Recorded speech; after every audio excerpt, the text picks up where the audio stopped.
네, 만점으로 가는 길, 자, 무엇이냐? 일단은 뭐 자세한 공부법 이거보다도요, 자세가 일단 되게 중요한데요. 뭐냐면, 일단 만점으로 가는 길이 쉽지 않다. 뭐냐면, 여러분들이, 나 되게 열심히 공부한 것 같은데, 왜 지금 100점이 잘 안 나오지?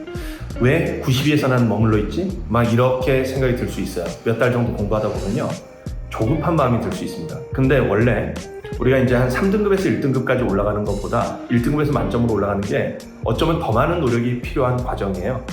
이게 훨씬 어려운 과제를 수행하는 것이다, 이렇게 생각을 하세요. 그래야 여러분들은 조급한 마음을 조금 더 내려놓고 더 인내심과 끈기를 가지고 공부할 수 있습니다. 그래서 이게 일단 저는 좀 강조하고자 하는 어떤 마음가짐, 이것이고요. 그 다음에 이제 두 번째, 이게 1등급에서 만점으로 가려면 이제 좀 완벽한 공부? 뭐 사실 100% 완벽한 공부라는 건 없지만 여러분들이 되게 생각을 철저하게 하는 게 되게 중요하다. 뭐냐면 예전 같았으면 그냥 좀 대충대충 생각하고 일단 답만 맞으면 넘어가지, 자, 이런 자세로 공부했다면 이제는 왜 그게 그렇게 돼야 하고, 이 길로 가면 왜 안 좋고, 뭐 이런 거 있죠. 이건 왜 잘못된 개념이고, 이런 것들에 대해서 다 철저하게 공부하셔야 돼요. 그리고 내가 낮은 등급대에서 높은 등급 올라갈 때만 해도 조금 더 이제 빈출 주제, 자주 나올 것 같은 거 중심으로 그것이 중요한 문제다 라고 생각해서 공부를 하죠. 이게 1등급에서 만점까지 가려면요, 그것은 당연히 해야 되고, 근데 거기다 덧붙여서 출제 가능성이 좀 낮은 문제 있잖아요. 그런 문제들에 대해서도 굉장히 진중하게 관심을 갖고 해야 됩니다. 왜냐면 출제 가능성이 낮은데 좀 중요한 문제들 있잖아요. 그런 게 보통은 변별하는 문제예요. 왜냐면 많은 학생들 어차피 상대적인 거라서 출제 가능성이 낮다라고 싶고 자주 등장하는 주제는 아니다, 이런 생각이 들면요, 다수의 학생들은 공부를 잘 안 한단 말이에요. 그래서 그게 변별이 되는 문제가 되는 거예요.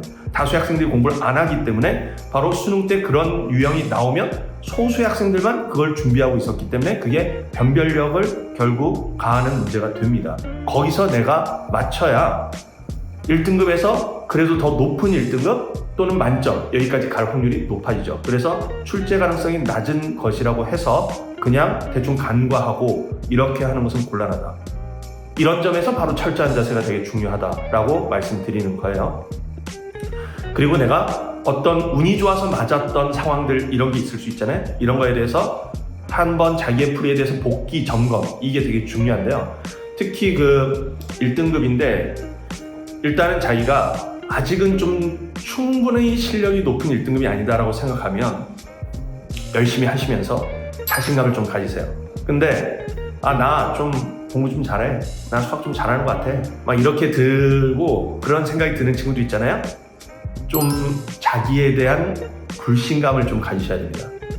뭐냐면 이렇게 자기가 잘한다고 너무 이렇게 자뻑 이렇게 가다가 알고 보면 이제 자기의 빈틈이 많은데 어떤 특정 조건에서 시험 점수가 잘 나온 걸 수도 있단 말이에요. 그러다 보니까 자기 풀이에 대해서 돌아보기를 잘 안 해. 이게 결국 나중 가면 되게 문제가 될 수 있습니다. 왜냐면 그리고 익숙한 거 중심으로 이렇게 하다가 익숙하지 않은 상황이 수능에 딱 출제됐을 때 갑자기 더 당황할 수 있어요. 준비를 잘 안 했기 때문에. 그리고 나는 원래 잘 할 거라고 생각했기 때문에. 그래서 그런 학생들 있죠. 뭐냐면 평소 모의고사 때 웬만하면 거의 다 맞아, 뭐 잘 안 틀려, 이런 친구들이 나는 원래 안 틀리는 사람이니까 수능 때도 그렇게 생각하다가 갑자기 한 14번에서 막혔어요. 그러면 다른 학생들보다 더 크게 당황할 수 있습니다. 그러다가 뭐야, 내가 지금까지 했던 거하고 너무 다르잖아 해서 큰 충격을 먹고 시험을 전반적으로 많이 망칠 수도 있어요. 그렇기 때문에 자기가 지금 수학을 굉장히 잘한다 이렇게 생각하는 학생들은 일단 자기에 대한 신뢰감이 있는 것까지는 좋은데 동시에 미묘하지만 스스로에 대한 불신감을 가지고 그것이 공부의 동력이 되도록 공부를 하셔야 됩니다.